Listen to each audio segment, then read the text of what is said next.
जय हिंद दोस्तों, जय हिंद बच्चों। ज्योग्राफी टेस्ट सीरीज 2022 के लिए हमने स्टार्ट कर दी है और आपका पहला टेस्ट पहले पार्ट का शनिवार को हो चुका है। आज हम उस पेपर का सॉल्यूशन करेंगे, हल करेंगे। इसमें मैं आपकी मदद करूंगा। अब आप टीचर की भूमिका में रहेंगे। आप अपना टेस्ट जो रजिस्टर आपने लगाया है उसको ओपन कर लीजिएगा और एक एक प्रश्न को दोबारा आपको रीड करते हुए और चेक करना है भी किस प्रकार से आपने उत्तर लिखा है। इससे आपका रिवीजन भी होगा, आपको एक बार और फायदा मिलेगा और साथ में आप ये जान पाएंगे भी बोर्ड के अंदर कॉपी है वो किस प्रकार से जांची जाती है। सॉल्यूशन करने के बाद आपको आपका नाम, स्कूल का नाम और आपके अंक है वो इसी वीडियो के सॉल्यूशन वीडियो के कमेंट बॉक्स में मेरे साथ शेयर करने हैं और उसके बाद आपका रिजल्ट भी मैं अनाउंस करूंगा भी किस बच्चे के कितने मार्क्स है वो आपने प्राप्त किए हैं। तो एक वीडियो हम इस पर भी बनाया करेंगे। तो अब ध्यान दीजिएगा, हर शनिवार को भूगोल विषय के चैप्टर वाइज टेस्ट है वो होगा और हर सोमवार को शाम को हम उसका सॉल्यूशन किया करेंगे और सॉल्यूशन वीडियो के बाद में आपको आपका रूटीन में जो वीडियो मिलता है वो प्राप्त हो जाएगा। तो हम आज के वीडियो सेशन को स्टार्ट करें उससे पहले एक बहुत ही शानदार लाइन मुझे भेजी रामराज मीणा ने, मैं उसको पढ़ना चाहूँगा। वो इस प्रकार से है, तुम बैठे रहो किस्मत के भरोसे, तुम बैठे रहो किस्मत के भरोसे, यहाँ तो दिन रात मेहनत चल रही है, यहाँ तो दिन रात मेहनत चल रही है।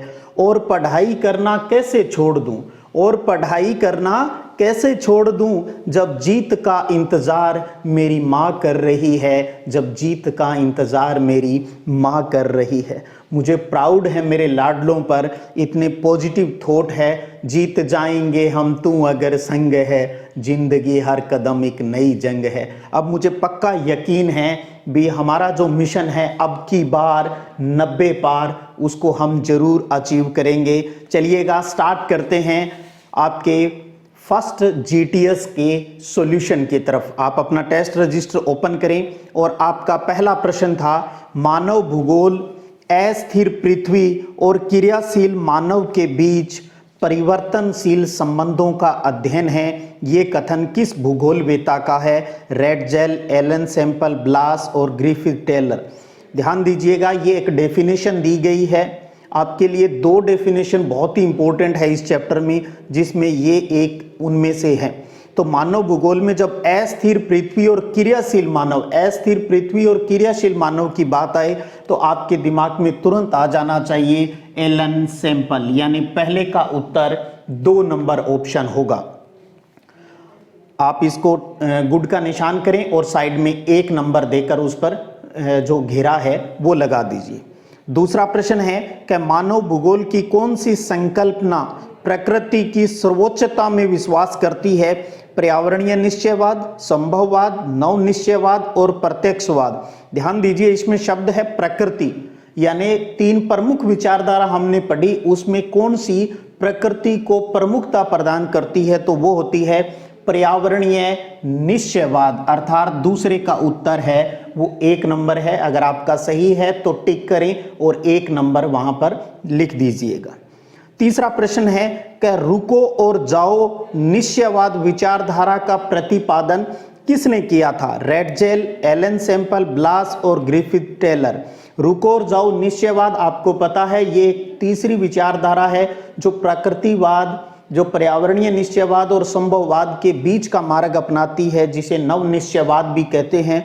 और ये देने वाले हैं ग्रिफिथ टेलर, अर्थात तीसरे का उत्तर है वो 4 नंबर ऑप्शन है वो सही होगा। सही है तो टिक का निशान करें और 1 नंबर प्रदान कर दें।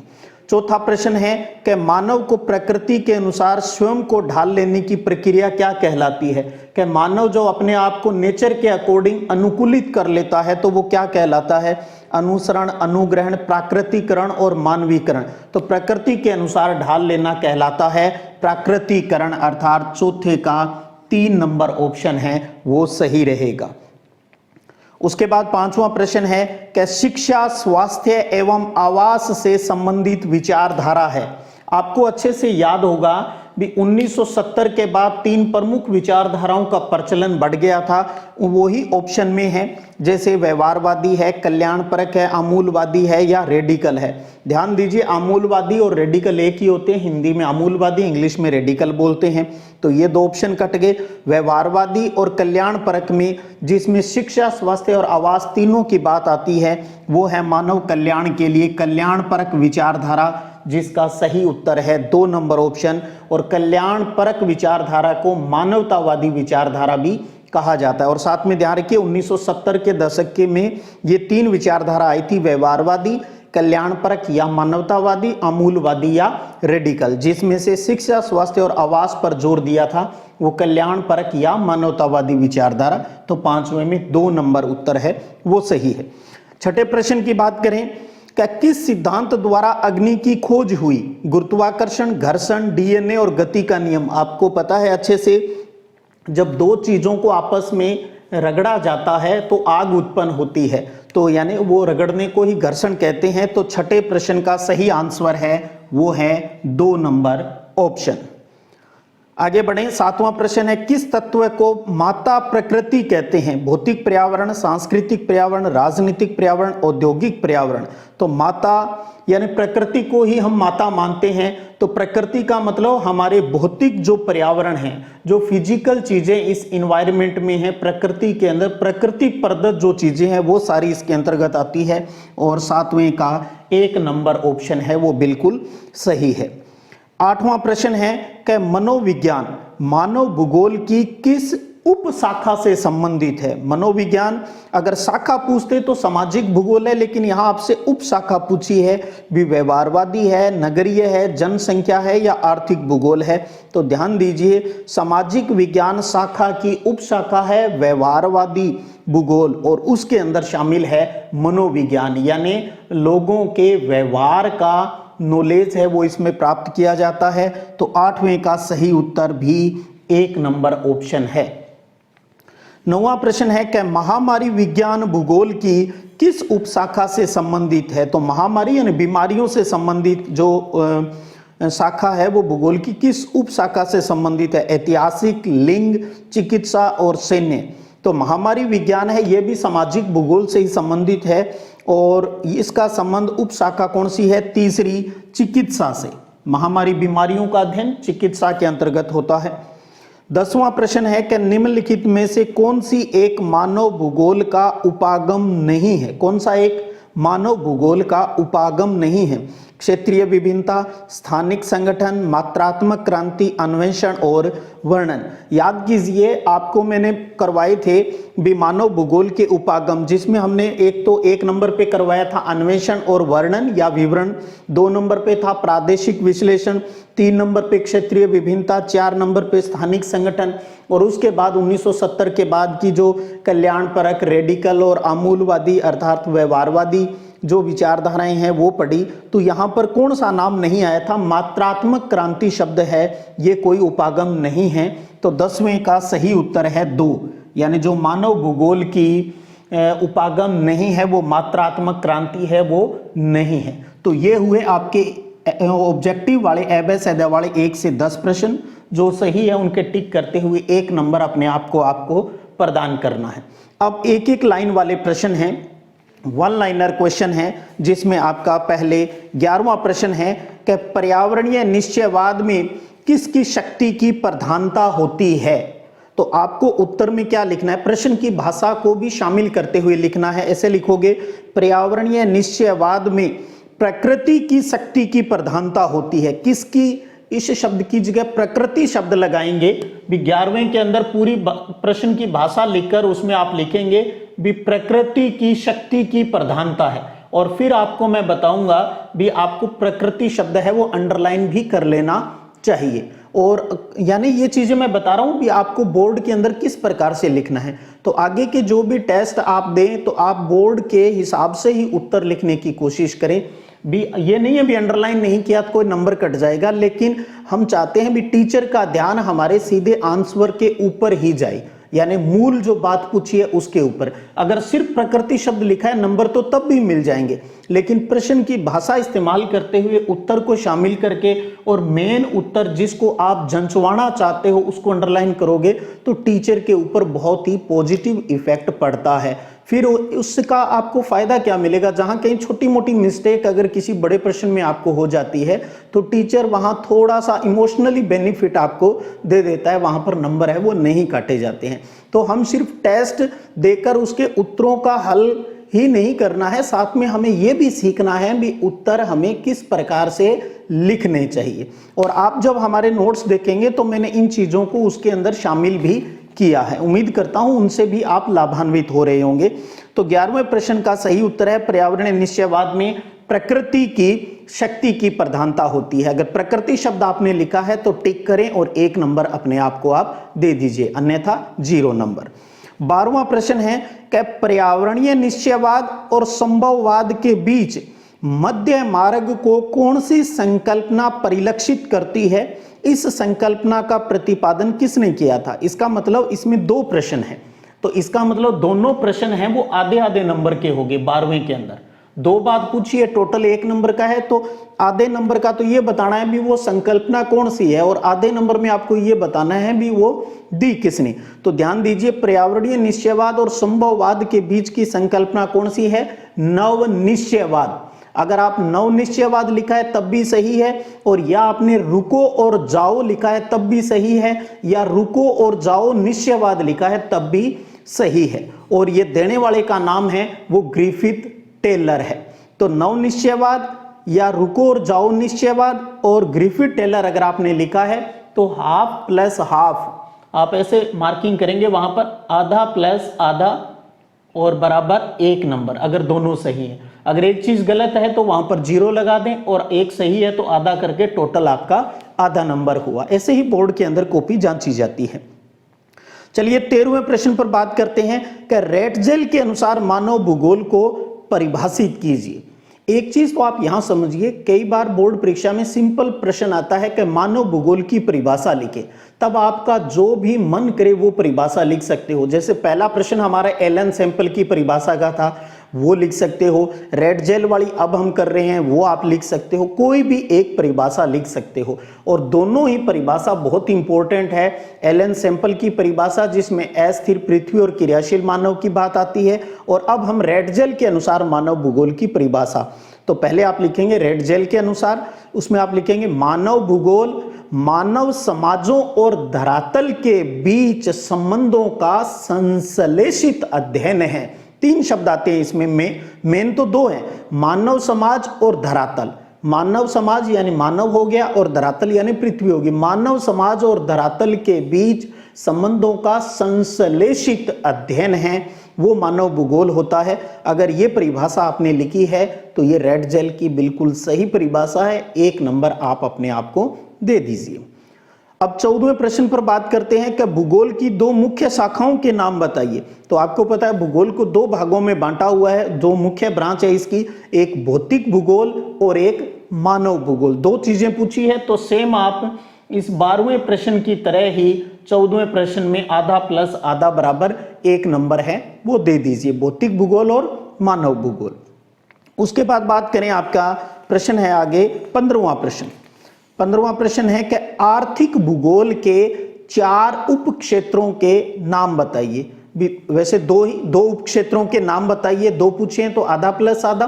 तो कौन कौन से हैं इसके अंतर्गत। आर्थिक भूगोल में आप देखोगे आपके खूब सारे आपने याद किए होंगे, संसाधन भूगोल, कृषि भूगोल, उद्योग भूगोल, पर्यटन भूगोल, विपणन भूगोल, अंतर्राष्ट्रीय व्यापार का भूगोल। इनमें से जो प्रश्न में जितने पूछे हैं उतने आपको जवाब दे देने हैं। 2 हैं तो आधा प्लस आधा बराबर 1 नंबर हो जाएगा। और अगर यही प्रश्न 4 पूछ ले तब आपको क्या करना है, 1/4 प्लस 1/4 प्लस 1/4 प्लस 1/4 बराबर फिर 1। 2 पूछे तो आधे आधे का हो गया और 4 पूछे तो 1/4 यानी चौथाई के हिसाब से।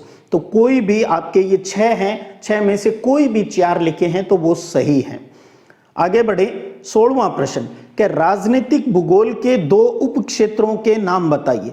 तो राजनीतिक भूगोल के दो ही उपक्षेत्र हैं, एक तो निर्वाचन भूगोल है और एक सैन्य भूगोल है। तो आधा प्लस आधा बराबर 1। तो निर्वाचन भूगोल और सैन्य भूगोल, अगर आपने दोनों सही लिखे हैं तो 1 नंबर देते हुए आगे बढ़िए। 17वां प्रश्न है कि निर्वाचन भूगोल। अब देखिएगा 16वें से जुड़ा हुआ प्रश्न नहीं है, और इससे मैंने क्या किया है, एक ही टॉपिक से जुड़े हुए कई प्रश्न आपके डाले हैं ताकि आपके अंदर समझ विकसित हो भी प्रश्न किस किस तरीके से पूछे जा सकते हैं। तो निर्वाचन भूगोल मानव भूगोल के किस क्षेत्र के अंतर्गत आने वाला उपक्षेत्र है? तो 16वें में तो पूछा था राजनीतिक भूगोल के 2 उपक्षेत्र बताओ, निर्वाचन सैन्य आ गया। फिर इस प्रश्न में पूछ लिया भाई निर्वाचन भूगोल किसके अंतर्गत आता है? तो उत्तर क्या हो जाएगा? राजनीतिक भूगोल। तो निर्वाचन भूगोल मानव भूगोल के राजनीतिक भूगोल उपक्षेत्र के अंतर्गत है, वो शामिल रहता है। तो 17वें का सही उत्तर है राजनीतिक भूगोल। अगर राजनीतिक भूगोल शब्द लिखा है तो 1 नंबर अपने आप को दे दीजिएगा। आगे बढ़े, 18वां प्रश्न देखिए, मानव भूगोल के संबंध में सैंपल ने प्रमुख रूप से किन बातों पर बल दिया है? अब सैंपल की परिभाषा आनी चाहिए और समझना चाहिए। पहला प्रश्न भी एलन सैंपल की परिभाषा का ही था, तो उसमें आपको पता है अस्थिर पृथ्वी और क्रियाशील मानव की बात आती है। तो इसमें आप लिखोगे भी मानव भूगोल के संबंध में सैंपल ने अस्थिर पृथ्वी और क्रियाशील मानव के बीच परिवर्तनशील संबंधों के अध्ययन के ऊपर बल दिया है। तो अस्थिर पृथ्वी और क्रियाशील मानव वाली बात आनी चाहिए। और अगर सिर्फ आपने एलन सैंपल की परिभाषा ही लिख दी है तब भी वो सही माना जाएगा।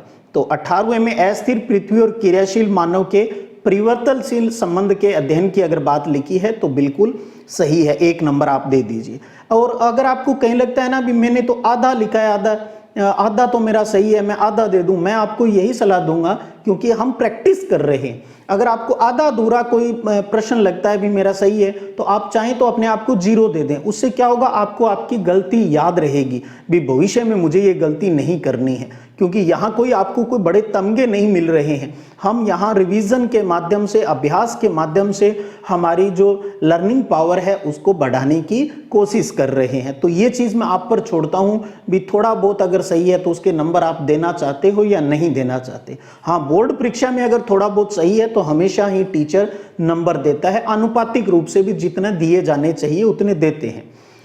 19वां प्रश्न देखिए, क्या प्रौद्योगिकी ने किस प्रकार संभववाद को जन्म दिया है? भी टेक्नोलॉजी ने संभववाद को कैसे जन्म दिया है? बहुत प्यारा प्रश्न है।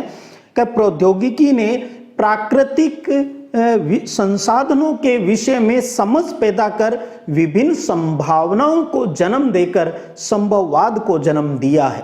दोबारा सुनिएगा, अगर आपने इतना भी लिखा है प्रौद्योगिकी ने यानी तकनीकी ने, टेक्नोलॉजी ने प्राकृतिक संसाधनों के विषय में समझ पैदा करके संभववाद को जन्म दिया है, तब सही है। आपको इसमें शब्द आना चाहिए आपके उत्तर में, प्राकृतिक संसाधनों के विषय में समझ पैदा करके संभववाद का जन्म हुआ है। तो प्राकृतिक संसाधनों के विषय में समझ, ये शब्द है, तो 1 नंबर अपने आप को आप दे दीजिए।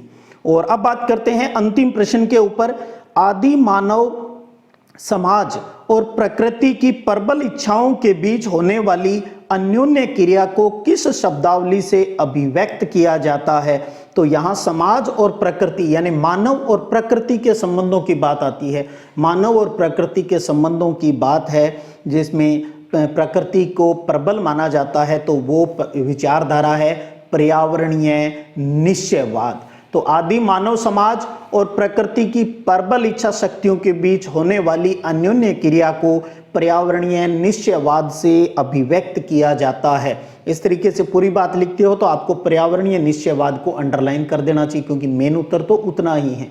और पर्यावरणीय निश्चयवाद सिर्फ इतना भी लिखा है तब भी आप अपने आप को 1 नंबर है वो दे दीजिएगा। तो ये हुए अपने फर्स्ट टेस्ट का आज का अपना सॉल्यूशन 1 से 20 प्रश्नों का। और अब आप अपने को सभी मार्क्स हैं उनका टोटल कर लीजिएगा और उसके बाद अपना नाम, स्कूल का नाम लिखते हुए अपने नंबर हैं वो आपको शेयर करने हैं। और अगले हफ्ते आपका जो रिजल्ट अनाउंस करेंगे तो आप सब बच्चों का नाम अनाउंस किया जाएगा। जो बच्चे यहाँ पर कमेंट करेंगे, जो इसी सॉल्यूशन वाले वीडियो के अंदर जो कमेंट करेंगे, उन सब बच्चों का नाम है वो पुकारा जाएगा। और अगला टेस्ट आपका हर शनिवार को, मैंने कह दिया हर शनिवार को ज्योग्राफी का पेपर होगा। तो अगला टेस्ट है वो आपके दूसरे अध्याय जो विश्व जनसंख्या वाला है वहाँ से लिया जाएगा। आप अच्छी तैयारी कीजिएगा और इस टेस्ट में अगर कोई कमियां रह गई तो उन कमियों को आगे आपको पूरा करना है। हम रोज सीखते हैं, हम रोज गलतियां करते हैं और उन गलतियों से सीखते हैं। फर्स्ट टेस्ट में आपकी क्या कमियां रही वो आपको पता चला होगा और अब आपका उद्देश्य होना चाहिए भी अगले टेस्ट में मेरी और अच्छी प्रोग्रेस है वो होनी चाहिए। एक ही टारगेट रहे भी हर टेस्ट के अंदर भी हम 90 पार है वो कर सकें, ताकि उससे ऑल ओवर अपना अंदर कॉन्फिडेंस भी बढ़ेगा और अपनी तैयारी है वो बहुत अच्छी होगी। और बहुत जल्द हम पॉलिटिकल का टेस्ट सीरीज़ है वो भी स्टार्ट कर देंगे, बहुत जल्द आपको मैं उसकी डेट बताऊंगा। तो इसी प्रकार यहाँ लाभ उठाते रहिएगा, पढ़ते रहिएगा और पढ़ाई के अंदर ईमानदारी है वो बहुत ही ज़रूरी है। उम्मीद करता हूँ आप सब बच्चे लाभान्वित हो रहे होंगे। कमेंट जरूर कीजिएगा। फिर मिलते हैं, तब तक जय हिंद, जय भारत।